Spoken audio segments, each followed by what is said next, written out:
Merci, oui, et à mon tour de vous souhaiter à tous, à tous les amoureux de l'USB, que vous soyez spectateurs, licenciés, éducateurs, dirigeants, bénévoles, une année avec de la santé en priorité pour vous, pour vos proches, du bonheur, beaucoup de bonheur simple, de moments partagés et si possible de moments partagés ensemble à Gaston Simounet autour du rugby si on a la chance que le rugby revienne. Sportivement, toutes nos équipes de l'école de rugby aux seniors ont repris des entraînements mais dans ce qu'on appelle le niveau 3, c'est-à-dire sans contact, avec des conditions sanitaires très précises, sans vestiaire, sans douche également. Donc l'école de rugby, minime, cadet, junior, les cadettes, les féminines et puis le groupe senior s'entraîne 2 à 3 fois par semaine en étant très vigilant pour respecter les normes éditées par la Fédération française de rugby et le ministère de la Santé. Financièrement, on est dans l'expectative. Aujourd'hui, le club fait face à ses échéances,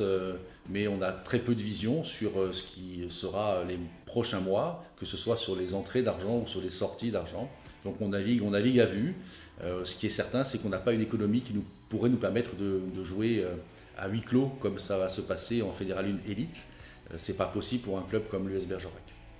Alors sur les points fondamentaux du club, c'est-à-dire de consacrer toujours plus de moyens à la formation, de renforcer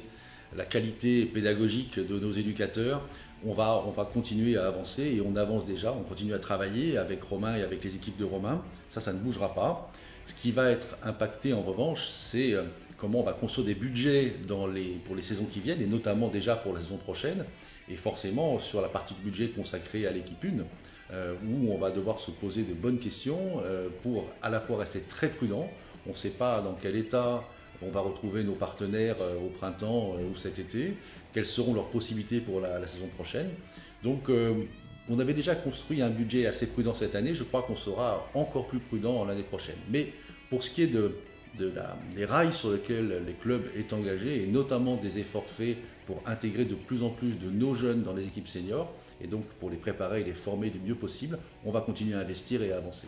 Oui, on est vraiment touché et je ne vais pas dire surpris, mais presque et touché parce que nos partenaires nous suivent et ça veut dire, et on le savait, mais qu'aujourd'hui les partenaires de l'USB investissent dans l'USB par affection pour ce sport, pour le club et évidemment qu'ils en attendent quelques retours, mais des retours essentiellement d'émotion qu'ils vivent le dimanche ou le samedi au match, plus que de retours économiques.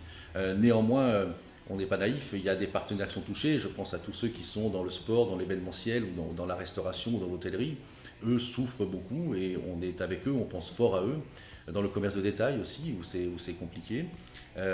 voire dans les travaux publics, où la commande publique est assez incertaine en ce moment. Donc on pense à eux, on espère qu'ils seront en mesure de continuer à nous soutenir dans les